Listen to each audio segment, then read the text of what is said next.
আসসালামু আলাইকুম, কেমন আছেন সবাই? নতুন আরও একটি ব্লগ ভিডিওতে আপনাদের সবাইকে আরও একবার স্বাগত জানাই। কাছে এবং দূরে, দেশ এবং দেশের বাহিরে যে যেখান থেকে আমার আজকের ভিডিওটি দেখছেন, আশা করছি আল্লাহর রহমতে সবাই ভালো আছেন। আমরাও আলহামদুলিল্লাহ ভালো আছি। এই গাছগুলোর যত্ন কিন্তু সবসময় আদিবাই করে থাকে। তো বাসা চেঞ্জ করার পর প্রায় 3 থেকে 4 দিন পর এর হুদিস মিলেছে। ততদিনে কিন্তু গাছ শুকিয়ে গিয়েছে আর এর অবস্থা অনেক খারাপ হয়ে গিয়েছে। আর আদিবা অনেকটা বিরক্ত হয়ে গাছের যত্ন করা ছেড়ে দিয়েছে। কথায় আছে যত্ন করলে রত্ন মেলে, তো কথাটা কিন্তু একদম খাঁটি বিশুদ্ধ একটা কথা। এখানে কিন্তু অনেক যুক্তি আছে কথাটার মধ্যে। তো যদি গাছগুলোকে আগের মতো যত্ন করে তাহলে হয়তো বা গাছগুলো আগের রূপে ফিরে আসতেও পারে। তোকে বললাম যেন গাছের মধ্যে 3 বেলা পর্যাপ্ত পরিমাণে পানি দেয়।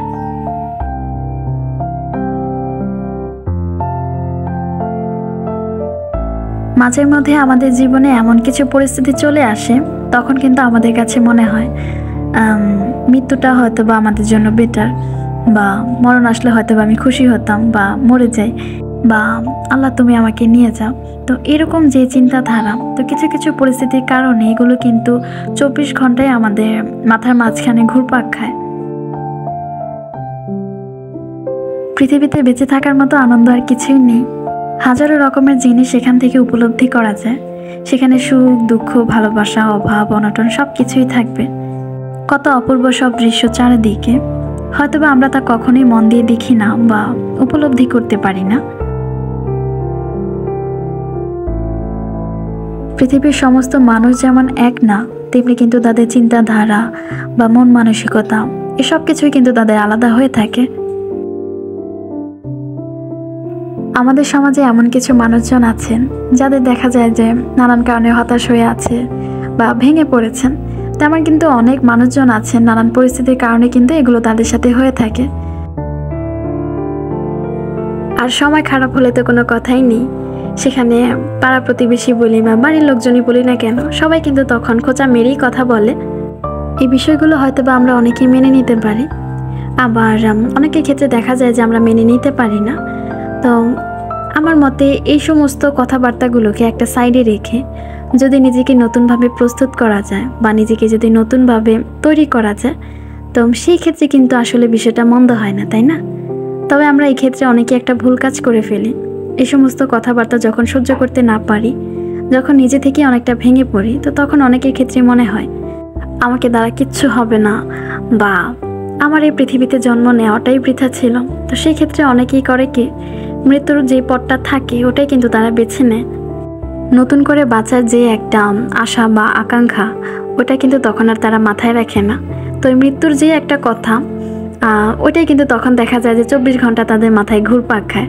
তখন মনে হয় যে ওটা করলে হয়তো বা সব কিছু ঠিকঠাক হয়ে যাবে। কিন্তু আসলে মৃত্যুটাই কিন্তু আমাদের জীবনের সব কিছুর সলিউশন না, তাই না? তো এই জিনিসটাই না আমরা অনেকেই মানতে নারাজ।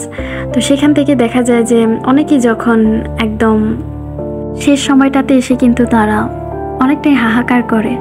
হয়তোবা তখন 1 সেকেন্ডের জন্য মনে হয় হয়তোবা আমি যদি আর কয়টা দিন বাঁচতে পারতাম, বা যদি আর কয়টা দিন পৃথিবীতে থাকতে পারতাম, হয়তোবা নিজেকে আবার নতুন করে গুছিয়ে নিতে পারতাম।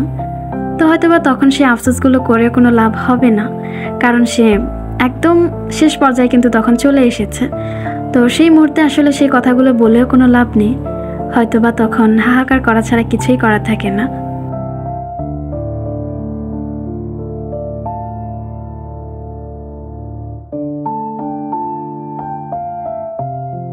আমি যদি উদাহরণস্বরূপ কিছু দেখাই, তাহলে সেই ক্ষেত্রে ধরে নিন এবারে যারা এসএসসি পরীক্ষা দিয়েছে, অনেক শিক্ষার্থীরাই কিন্তু এই ভুল কাজটা করেছে। তো খবরে বা নিউজে যখন এগুলো দেখি, নিজের কাছে কিন্তু তখন অনেক বেশি খারাপ লাগে। একবারে যে কোনো কাজ করাতে সাফল্য চলে আসবে এরকমটা কিন্তু না, তাই না? যারা একবার চেষ্টা করে ভেঙে পড়ে, তো দেখবেন তাদের জীবনে আসলে সাফল্য জিনিসটা আসতে চায় না বা ধরা দিতে চায় না। সাফল্য পেতে হলে অবশ্যই তাকে কঠোর পরিশ্রম করতে হবে, এটা কিন্তু আমরা সবাই জানি। তো একবার যেহেতু সাফল্য আসেনি, তাতে কি হয়েছে, আমি পরের বার দরকার হলে আবার চেষ্টা করব। আসলে এই জিনিসটাই আমরা অনেকে করতে চাই না, এক জায়গায় থমকে দাঁড়িয়ে থাকি। একটা পর্যায়ে গিয়ে তখন আমাদের কাছে মনে হয় আমাদের জীবনটাও যেন থমকে আছে। তো নিজে থেকে যদি নিজের জীবনকে থমকিয়ে রাখি, দোষটা আসলে কাদের? নিশ্চয়ই আমাদের। তো সেক্ষেত্রে বলবো যে আসলে কঠোর পরিশ্রম করার জন্য, যদি পরিশ্রম করা যায় তাহলে কিন্তু খুব ইজিলি সাফল্য জিনিসটা ধরা দেয়। আর বিনা পরিশ্রমে আসলে কখনোই সাফল্য আসবে না, বা ভাবাটাও একটা বোকামো হবে।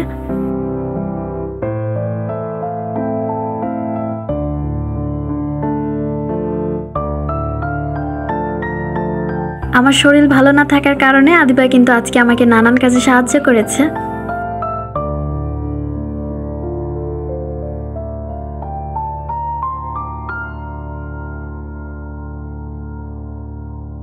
এই যে বর্তমানে যে ফ্রেমটা দেখছেন, তো এই ফ্রেমটা নিয়ে যদি আমি অনেকটা বিপাকে আছি, আমি যত পারি এটাকে সোজা রাখার চেষ্টা করি ততবারে ঠিক এটা বেঁকিয়ে যায়। তো আজকে আদিবা ঠিক করেছে ঠিকই, তবে দেখা যাবে কি 5 মিনিট পরে এটা আবার বেঁকিয়ে গিয়েছে। তো আসলে এই জিনিসটার জন্য না অনেক বেশি বিরক্ত লাগে।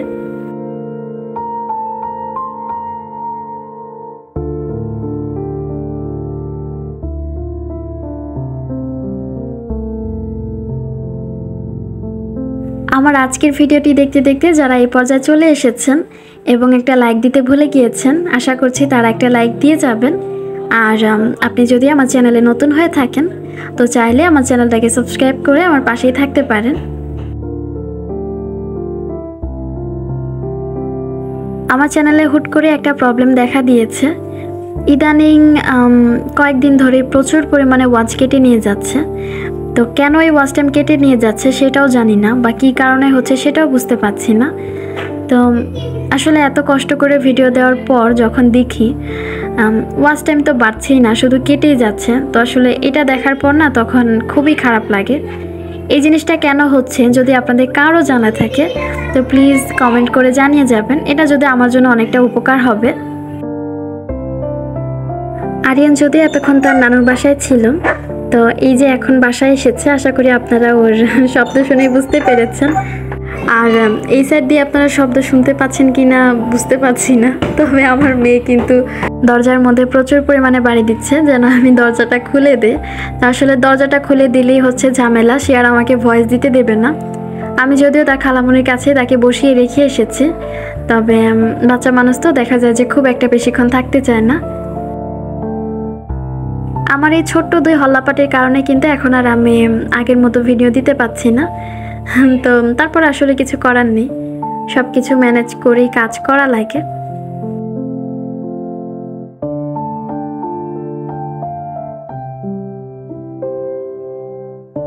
এপাশে ভাতটা ওই চুলায় বসিয়ে দিয়েছি, আর কলাগুলোকেও ভেজে নিয়েছি। তো আজকে মূলত কলা দিয়ে ডিমটা রান্না করব।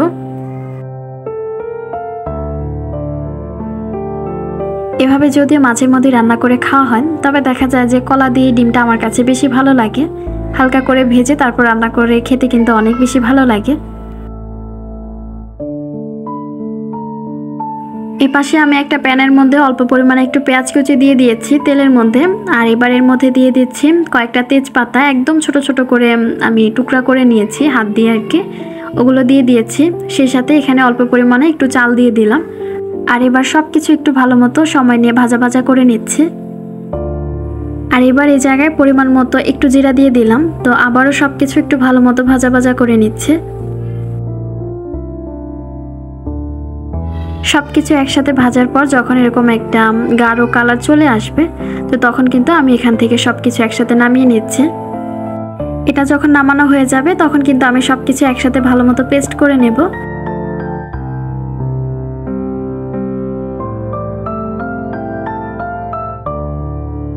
ডিম রান্না করার সময় আমি সব সময় এরকমভাবে আলাদা একটা মশলা বানিয়ে থাকি। এই পেস্ট করা মশলাটা দিলে কিন্তু তরকারিটা খেতে আরও বেশি মজার হয়। তো আপনারা চাইলে এভাবে একবার ট্রাই করে দেখতে পারেন।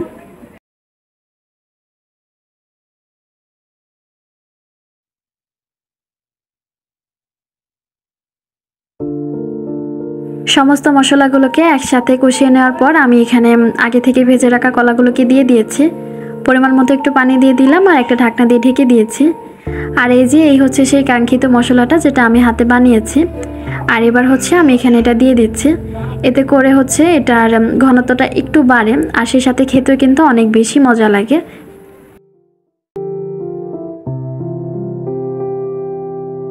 সব শেষে হচ্ছে এবার আমি এখানে ডিমগুলো দিয়ে দিচ্ছি।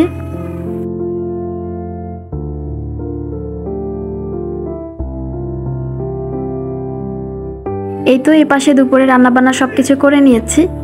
তো আজকের ভিডিও এই অবধি। আজকের মতো এখানেই বিদায় নিচ্ছি। সবাই সুস্থ থাকবেন, ভালো থাকবেন। আল্লাহ হাফেজ।